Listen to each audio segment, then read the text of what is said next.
The Battle of Loomis Heights had taken place at the same time as Maney's first attack at Starkweather's Hill at Open Knob was being defeated and turned back. This is a rarely covered piece of history, but was very important to the overall battle for Perryville, Kentucky. All aboard the Kentucky-Tennessee Living Time Machine. Please fasten your seatbelts and keep your arms and legs inside of the vehicle at all times. But to get going, we still need your help. We still need to fire up that time machine to transport us. Please help us by clicking on the like, subscribe, and bell notification buttons down below. Not only does this fire up the time machine for our flight back in time, but it convinces the YouTube algorithm that we need a bigger vehicle to reach more people who love history as much as you do. Now, back to our story. The artillery battle begins. Around noon on October 8th, Captain Charles Lumsden's Alabama Light Artillery was heavily engaged in a duel with the Union 9th Brigade, Rousseau's division, under Colonel Leonard A. Harris, which was on Loomis Heights. Because there was an optical illusion that made the two ridges look the same, it made the targeting of the Union forces difficult. Lumsden's artillery was unable to fix the appropriate range on the enemy, so that their shelling had no effect on the enemy forces.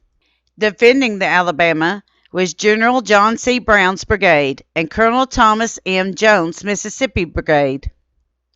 These two men would take different tactics to try to defeat the Union forces on Loomis Heights. One man would see his brigade decimated, and the other would be victorious. Jones' hasty attack.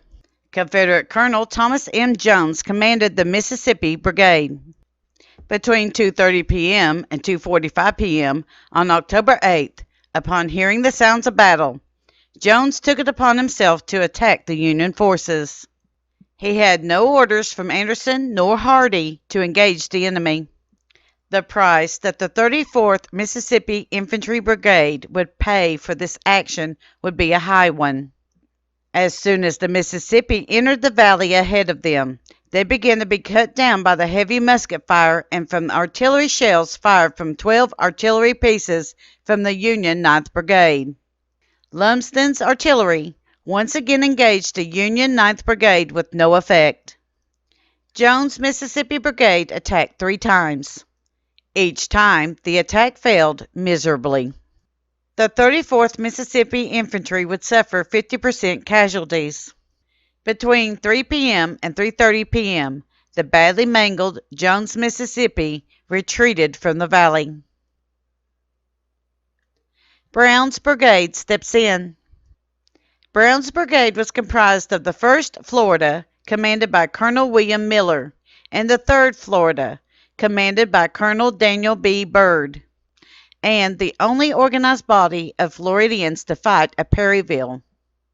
The 41st Mississippi Infantry, commanded by Colonel William F. Tucker, and Palmer's States Rights Georgia Battery, commanded by Captain Joseph E. Palmer.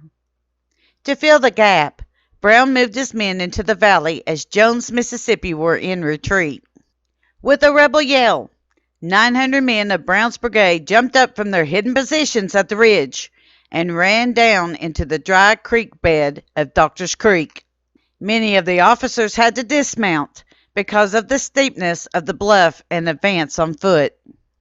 Just ahead of Brown's brigade was one section of Palmer's battery, who opened fire upon the Federals above Loomis Heights. Once across Doctor's Creek, Brown halted his men to realign them. The 3rd Florida Infantry was running ahead of the others. Also, many of Brown's men had to stay behind because of a lack of shoes. The men could not make their way through the black locust thickets which covered the floor of the backside of the ridge. Once all together, the men then continued to the top of Jones Ridge. The battle for Loomis Heights continues. After the men were put into their positions, General Brown decided to stay upon the high ground of Jones Ridge to battle it out with the Union Army on Loomis Heights. This was a safer option because Jones had been caught between 2 fighting armies in the valley. The Union artillery had to withdraw from the battle to get more ammunition from behind their lines. Because of this, Brown's brigade did not suffer the same number of casualties. But this is not to say that the Confederates did not face huge sheets of fire and lead that were hurled in their direction. There were some Federal units, like the 38th Indiana, who were ordered to stand their ground even though they were out of ammo. General Brown was injured during the battle. He was mounted on his horse when he was struck from a shell fragment and sent to the rear of his men. Colonel Tucker of the 41st Mississippi, because of his experience at Bull Run, took over command at this point in the battle. However, a few minutes later, Tucker would also be wounded in the battle. After Tucker, the next in command was Colonel William Miller of the 1st Florida.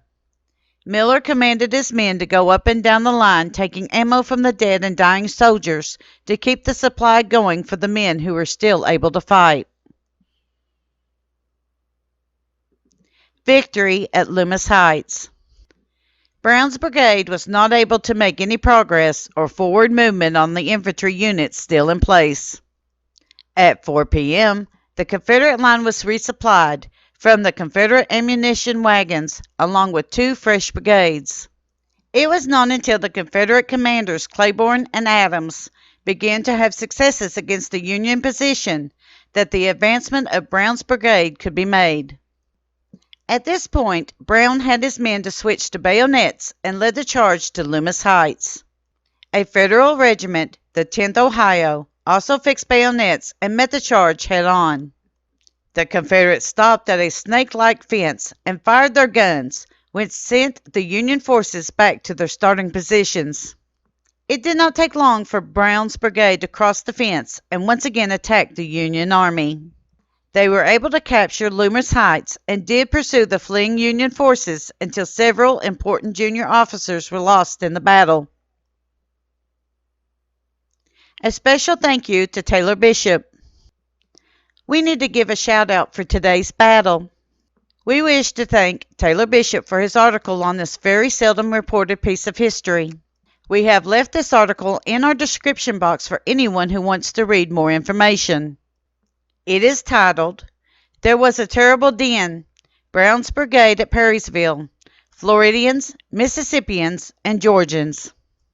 While we did heavily rely on this article for today's battle, we left out quite a bit for others to read more information. We are thankful for Taylor Bishop and the work that went into his article. Thank you. We at Kentucky Tennessee Living would like to thank you for watching our video series on the Appalachian Civil War battles. Don't forget to hit that like button, as the more likes we receive, the more likely YouTube is to suggest our videos to other viewers. Also, to receive notice when we upload a new video, be sure to subscribe and click the bell notification button. Please be sure to double check that you are subscribed, as some of our viewers are finding that they are no longer subscribed to our channel. We thank you for continuing to support Kentucky Tennessee Living as we are discovering the mysteries in Appalachian history.